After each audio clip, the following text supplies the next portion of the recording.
আসসালামু আলাইকুম প্রিয় শিক্ষার্থীবৃন্দ, সবাইকে শুভেচ্ছা জানিয়ে শুরু করছি নবম শ্রেণীর বিজ্ঞান। আমরা আজকে যেটা আলোচনা করব 51 নম্বর পৃষ্ঠা। তোমরা লক্ষ্য করো, বাংলাদেশে পানির উৎসের হুমকি। শিক্ষার্থী বন্ধুরা, আমরা আমাদের পাঠ্য বইয়ে চলে যাব, দেখব পানির উৎসের হুমকি কিভাবে পড়ছে বা আমরা কিভাবে এর সম্মুখীন হচ্ছি, এই বিষয় নিয়ে আলোচনা করব।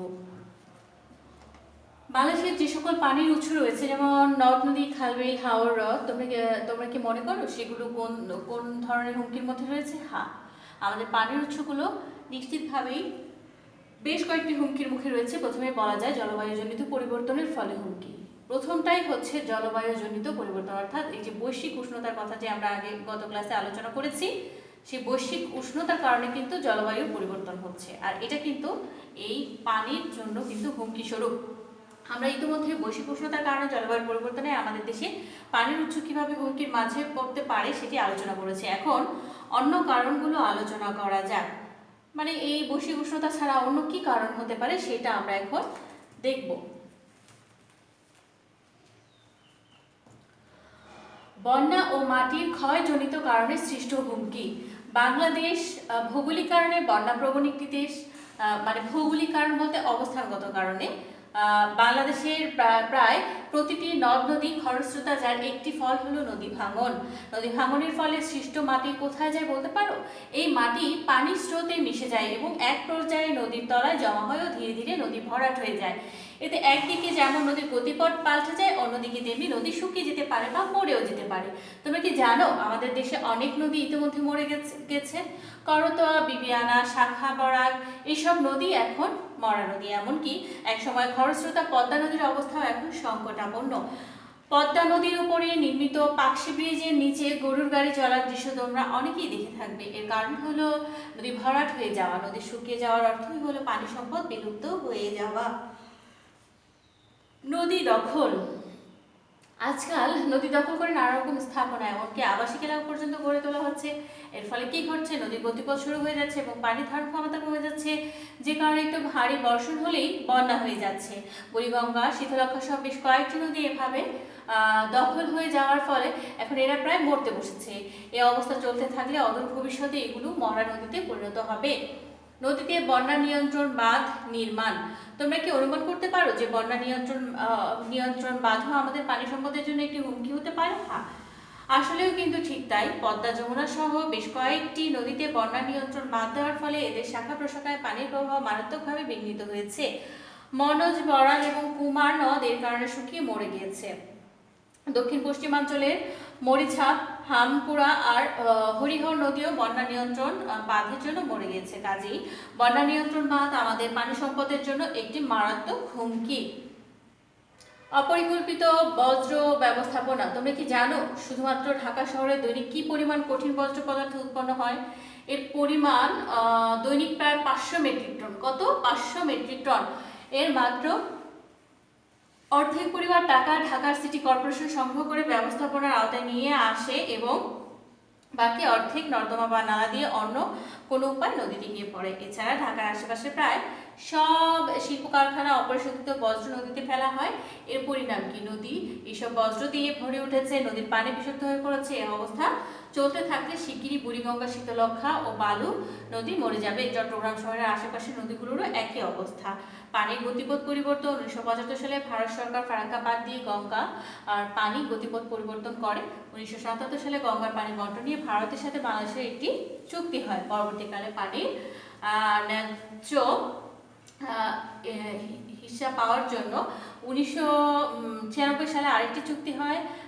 গঙ্গার পানি এই গতিপথ পরিবর্তনের কারণে বাংলাদেশের উত্তরাঞ্চলের অনেক নদী পানি শূন্য হয়ে পড়েছে, যা ওই অঞ্চলকে অনেকটা মরুভূমিতে পরিণত করছে। শুধু তাই নয়, ফারাক্কা বাঁধ দিয়ে ভারতও কাঙ্ক্ষিত ফল পায়নি, বরং নানা ধরনের প্রাকৃতিক বিপর্যয়ের সম্মুখীন হয়েছে।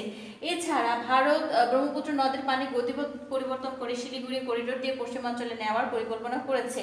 এটি বাস্তবায়িত হলে বাংলাদেশের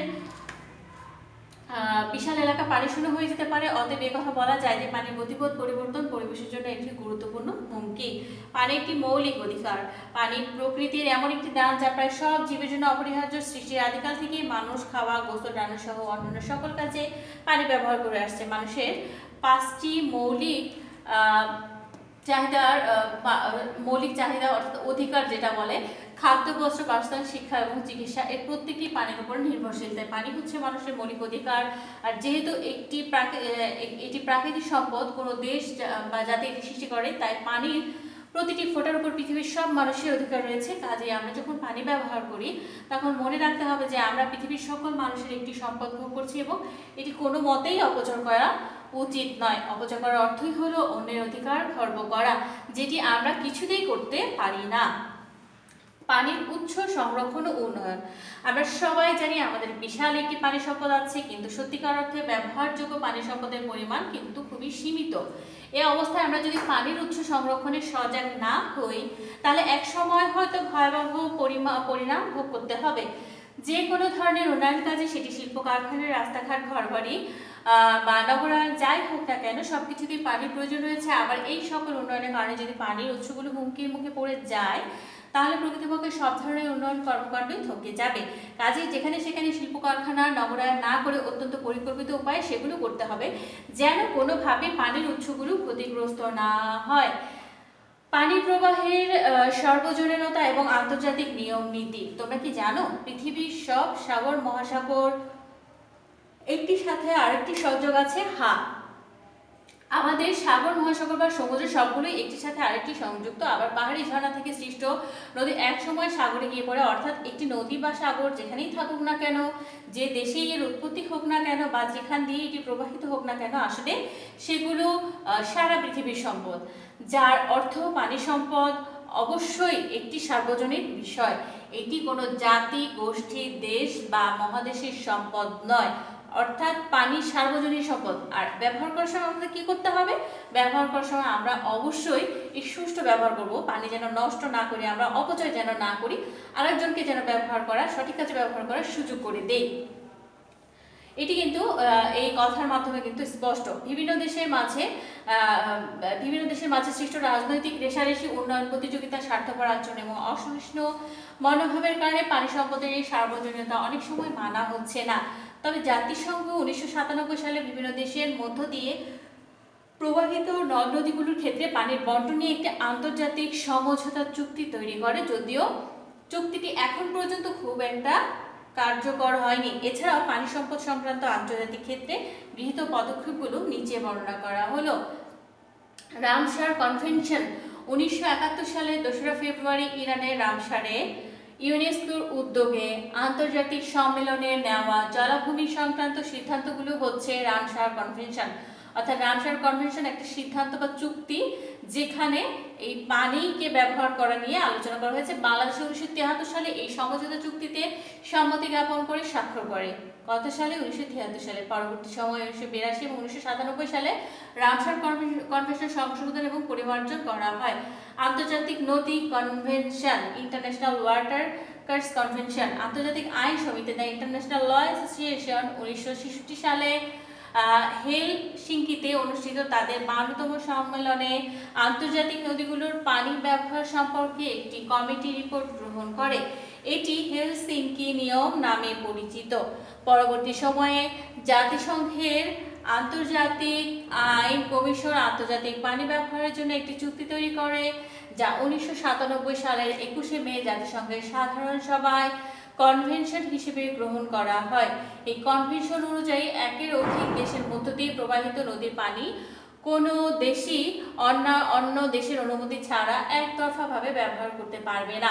এই নীতি অনুযায়ী দেশগুলো ন্যায়সঙ্গত এবং যুক্তিসঙ্গতভাবে নিজ নিজ দেশের মধ্য দিয়ে প্রবাহিত অংশের পানি ব্যবহার করতে পারে। তবে অন্য দেশের অংশে পানি প্রবাহে যাতে কোনো বিঘ্ন না ঘটে, সেটি অবশ্যই নিশ্চিত করতে হবে। আমরা কি পৃথিবীর বিভিন্ন দেশকে এই নিয়মগুলো মেনে চলতে দেখেছি? আমরা দেখেছি কিনা সেটা আমরা বুঝতে পারবো যদি আমরা এর আন্তর্জাতিক সমীক্ষাগুলো আমরা লক্ষ্য করি। শিক্ষার্থী বন্ধুরা, আজকে এ পর্যন্তই। পরবর্তী ক্লাসে আমরা এর পরবর্তী থেকে আলোচনা করব। তোমরা বাসায় যে কাজটি করবে, আমরা যে পড়লাম যে কি করে আমরা পানি সম্পদকে রক্ষা করতে পারি বা আন্তর্জাতিক বিভিন্ন চুক্তি, তো কি করে আমরা পানি সম্পদকে রক্ষা করতে পারি বা কোন কোন উদ্যোগগুলো আমরা নিতে পারি, তুমি কোন কোন উদ্যোগ নিবে বলে মনে করো, এটা তোমরা হচ্ছে খাতায় চার্ট হিসেবে লিখবে অথবা পয়েন্ট আকারে লিখবে, লিখে এটা তোমরা শ্রেণী শিক্ষককে অ্যাসাইনমেন্ট হিসেবে প্রদর্শন করবে। তো শিক্ষার্থী বন্ধুরা, আজকে এ পর্যন্তই। সবাই ভালো থাকবে। ধন্যবাদ সবাইকে।